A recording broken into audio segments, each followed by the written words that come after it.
दोस्तों, ज्ञान की बात चैनल पर आप सभी का स्वागत है। आइए आज फिर नई कहानी में प्रवेश करें। आज की कहानी है महालक्ष्मी बनी माली की बेटी। तो आइए बिना देरी किए कहानी को शुरू करते हैं। एक बार भगवान विष्णु जी शेषनाग पर बैठे बैठे बोर हो गए और उन्होंने धरती पर घूमने का विचार मन में किया। वैसे भी कई साल बीत गए थे धरती पर आए और वह अपनी यात्रा की तैयारी में लग गए।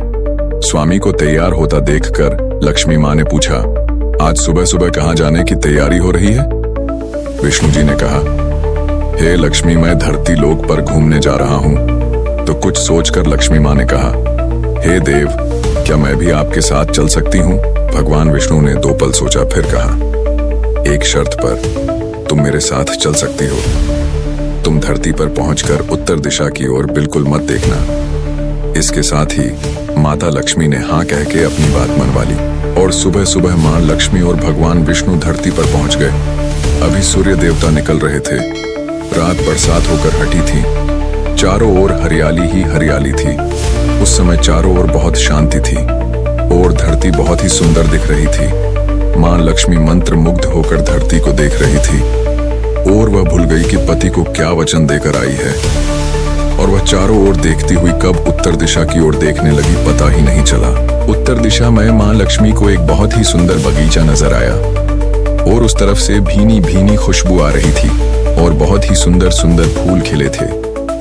यह एक फूलों का खेत था और मां लक्ष्मी बिना सोचे समझे उस खेत में गई और एक सुंदर सा फूल तोड़ लाई।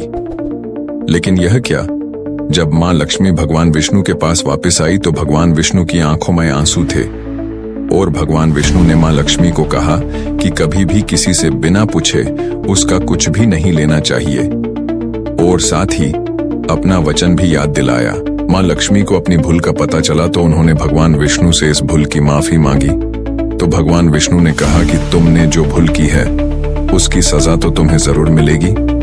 जिस माली के खेत से तुम नए बिना पूछे फूल तोड़ा है, ये एक प्रकार की चोरी है। इसलिए अब तुम 3 साल तक माली के घर नौकर बनकर रहो। उसके बाद मैं तुम्हें बैकुंठ में वापस बुलाऊंगा।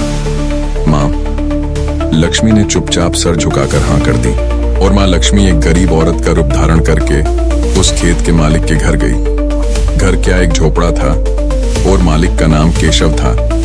केशव की बीबी, 2 बेटे और 3 बेटियां थीं। सभी उस छोटे से खेत में काम करके किसी तरह से गुजारा करते थे। मां लक्ष्मी जब एक साधारण और गरीब औरत बनकर जब केशव के झोपड़े पर गई तो केशव ने पूछा, बहन तुम कौन हो और इस समय तुम्हें क्या चाहिए? तब मां लक्ष्मी ने कहा, मैं एक गरीब औरत हूँ, मेरी देखभाल करने वाला कोई नहीं। मैंने कई दिनों से खाना भी नहीं खाया।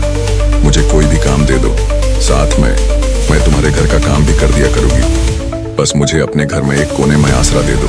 केशव बहुत ही अच्छे दिल का माली था। उसे दया आ गई लेकिन उसने कहा, बहन मैं तो बहुत ही गरीब हूँ। मेरी कमाई से मेरे घर का खर्च मुश्किल से चलता है। लेकिन अगर मेरी 3 की जगह 4 बेटियां होती तो भी मैंने गुजारा करना था।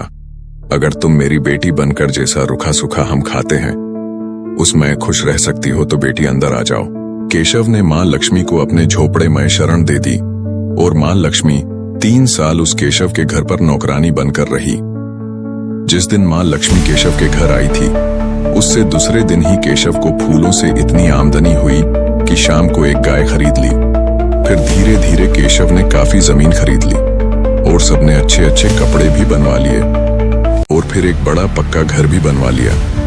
बेटियों और बीबी ने गहने भी बनवा लिए और अब मकान भी बहुत बड़ा बनवा लिया था। केशव हमेशा सोचता था कि मुझे यह सब इस महिला के आने के बाद मिला है। इस बेटी के रूप में मेरी किस्मत आ गई है। और अब 2-4 साल बीत गए थे लेकिन मां लक्ष्मी अब भी घर में और खेत में काम करती थी। एक दिन केशव जब अपने खेतों से काम खत्म करके घर आया तो उसने अपने घर के सामने दरवाजे पर एक देवी स्वरूप गहनों से लदी एक औरत को देखा। ध्यान से देखकर पहचान गया, अरे ये तो मेरी मुंह बोली चौथी बेटी यानी वही औरत है। और पहचान गया कि यह तो मां लक्ष्मी है। अब तक केशव का पूरा परिवार बाहर आ गया था और सब हैरान होकर मां लक्ष्मी को देख रहे थे। केशव बोला, है मां, हमें माफ कर। हमने तेरे से अनजाने में ही घर और खेत में काम करवाया है मां। यह कैसा अपराध हो गया है मां, हम सबको माफ कर दें। अब माँ लक्ष्मी मुस्कुराई और बोली, है केशव, तुम बहुत ही अच्छे और दयालु व्यक्ति हो। तुमने मुझे अपनी बेटी की तरह से रखा, अपने परिवार के सदस्य की तरह से।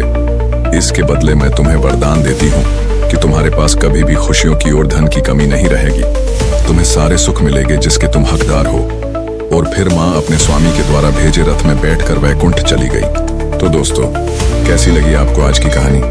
अगर पसंद आई हो तो कृपया वीडियो को लाइक करें और कमेंट में अपनी राय जरूर लिखें। अभी तक आपने हमारी चैनल को सब्सक्राइब नहीं किया तो कर लीजिए, ताकि आने वाली हर वीडियो आपको मिलती रहे।